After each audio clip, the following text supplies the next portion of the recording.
દરોડા સુરતમાં પડે પણ ચર્ચા જામનગરની થાય અને આ ચર્ચાઓ અન્ય કોઈની નહીં પરંતુ એક પૂર્વ મંત્રીની છે જે ગમે તેવો ઘડો ફૂટે સાંધવામાં આમ તો તે માહિર છે પણ આ વખતે સુરતથી નીકળેલો રેલો આ પૂર્વ મંત્રીને બચાવી શકશે ખરા? નમસ્કાર, હું મયુર, સ્વાગત છે સ્વરાજમાં આપનું. વાત કરવી છે સુરતની.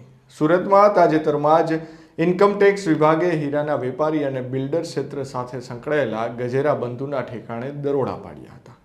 આ દરોડા દરમિયાન અનિલ બગદાણા સાથેના વ્યવહારોની પણ તપાસ કરવામાં આવી હતી. દરોડાની કાર્યવાહી શરૂ થતાં જ રાજકીય ગલિયારામાં એક એવો સવાલ ગુંજવા લાગ્યો કે શું આ દરોડાનો રેલો એક પૂર્વ મંત્રીના બંગલા સુધી પહોંચશે ખરા? શરૂઆતમાં માનવામાં આવી રહ્યું હતું કે આ કાર્યવાહી કંઈક એવું બહાર લાવશે જે પૂર્વ મંત્રીને મુશ્કેલીમાં મૂકી શકે છે. ત્યારે રાજકીય ચર્ચાઓ મુજબ આ પૂર્વ મંત્રી ખૂબ જ હોશિયાર નેતા તરીકે ઓળખાય છે, પરંતુ એટલું સત્ય છે કે આટલા રાજકીય હથકંડા હોવા છતાં આ નેતા પોતાની ટિકિટ પણ બચાવી શકતા નથી. હોશિયારી હોવા છતાં તેમના માટે આ રાજકીય મેદાનમાં એ મોટો ઝટકો હતો કે તેમની ટિકિટ પણ તેઓ બચાવી ન શક્યા. રાજકીય વર્તુળોમાં ચર્ચા એ છે કે આ પૂર્વ મંત્રી કોન્ટ્રાક્ટ મેળવવામાં અત્યંત રસ ધરાવતા નેતા રહ્યા છે.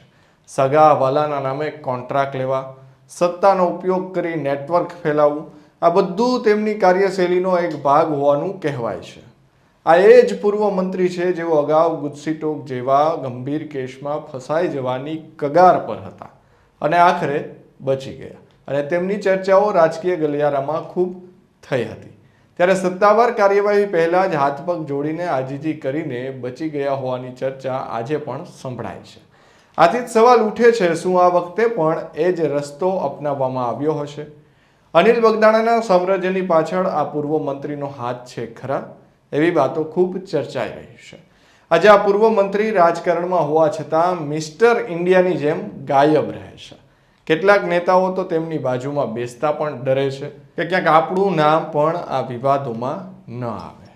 હવે સવાલ એ છે કે આટલી ચર્ચાઓ, આટલા કનેક્શનો હોવા છતાં હજુ સુધી સરકાર ચૂપ કેમ છે?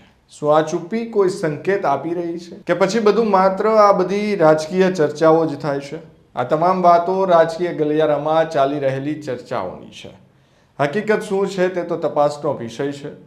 આમાં તપાસ કરવામાં આવે, કંઈક ઊંડું મળે તેવી પણ શક્યતાઓ છે અને આ તપાસનો રેલો કદાચ જામનગર પહોંચે તેવી પણ વાત છે.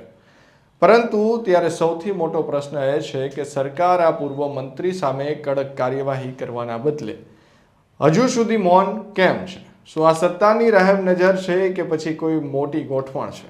તમારું શું માનવું છે? કમેન્ટમાં ચોક્કસથી જણાવશો. ધન્યવાદ.